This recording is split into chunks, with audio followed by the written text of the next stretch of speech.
गणराया कलेतून साकारणं ही तशी लहानपणापासून सगळेजण आपापल्या मनाने साकारतात, परंतु कॅनव्हासवर साकारून अनेक गणपतीची त्यांनी 10 दिवस आता पूजा करायचं ठरवलंय आणि प्रत्येक अतिथीला गणपती द्यायचं ठरवलंय. खूप अतिशय स्तुत्य उपक्रम आहे.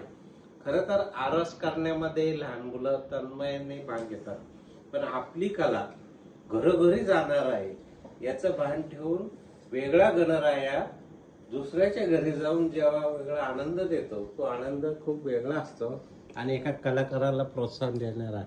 मी गावंदे परिवाराने हे जो उपक्रम सुरू केला आहे त्याचं कौतुक करतो आणि विशेषतः ही जी कलाकार आहे ज्ञाना, तिचं नाव आहे, नावाप्रमाणेच आहे, तर तिचं विशेष कौतुक करतो. थांबतो. जय गणराया.